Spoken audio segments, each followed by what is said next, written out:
Good morning, friends. We have seen hashing with linear probing in last video. So in this linear probing, we have one disadvantage. So when we want to insert any other element, then we have to traverse the old table again and again. So it will give more time complexity and we can't insert any other element.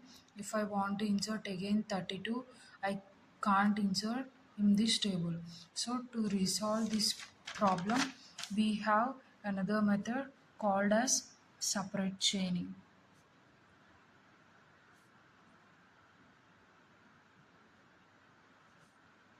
Okay, in this separate chaining, we will take the hash table.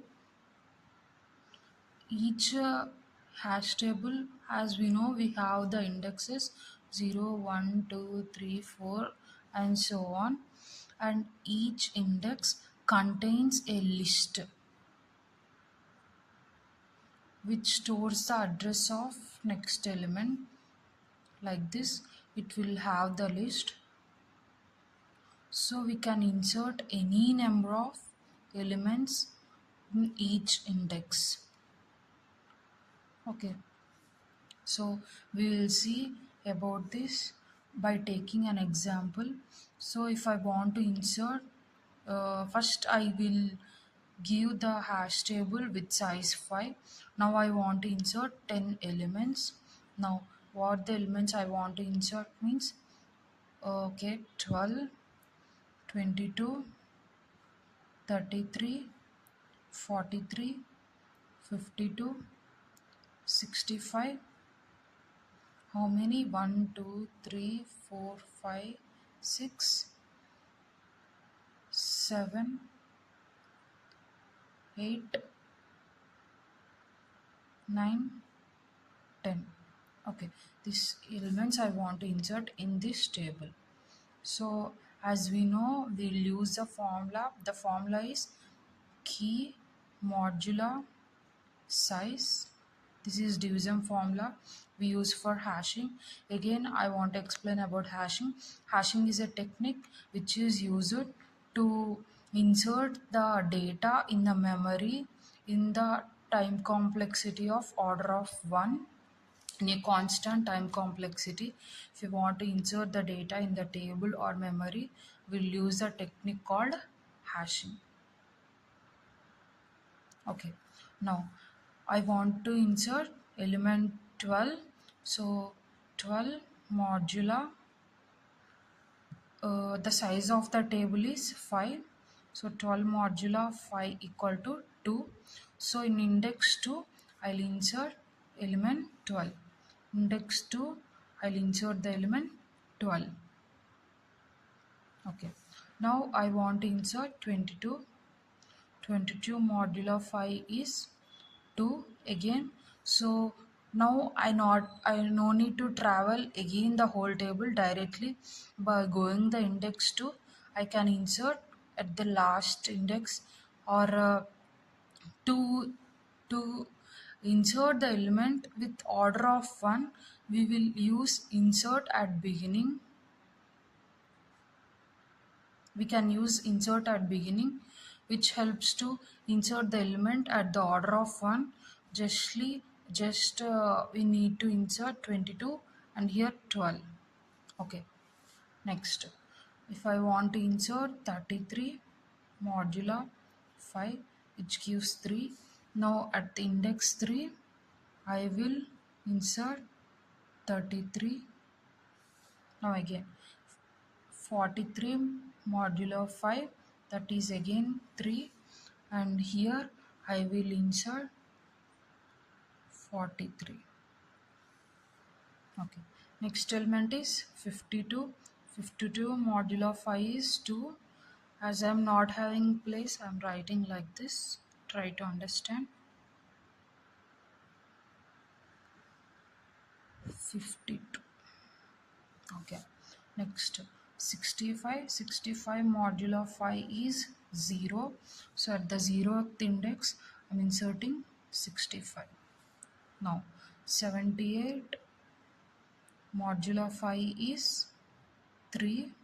So at index 3, I'm inserting 78. Okay, next at 18 modulo 5 is our next element. It is also index 3. Now again we will insert index 3, 18. Now next 62 modulo 5 is 2. So at index 2 I'm inserting 62. Our next element is 82. 82 modulo 5 is again 2. So I'm inserting 2 here. I mean 82 here at index 2. Okay, this is our hash table and this is the explanation of this separate chaining. Now we will see the code of separate chaining. Okay, here I am taking n as the table size. Here I am constructing table a list, which is a list, and here I am initializing m value, means how many inputs or in how many elements I want to insert in this table, and here I am giving the input values and I am inserting these input values in the list I'm inserting these input values by using the insert function. So directly it will call the insert function.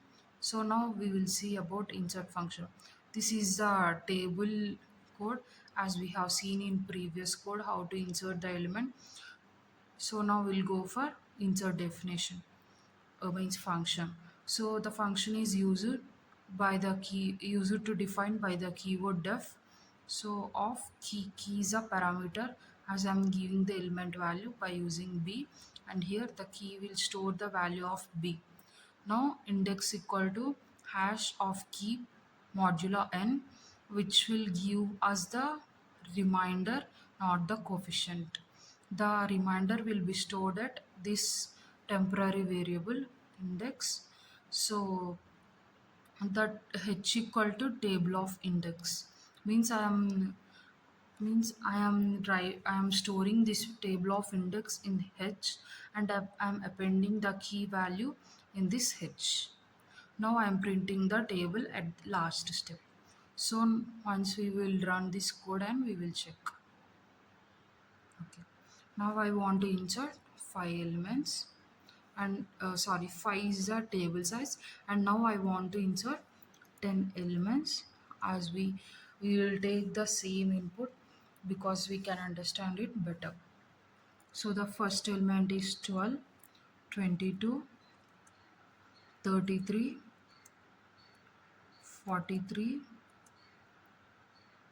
52, 65, 78, 18, 62, 82. So this is our table. So at index 1 we only have 65, and at index 0 we have only 65, and at index 1 we have no element, and index 2 we have 12, 22, 55, 62 and 82, and at index 3 we have these all elements, and index 4 is empty as we have seen in our theory part. I hope you understand this separate chaining with hashing in Python. Thank you for watching. Please like, share and subscribe.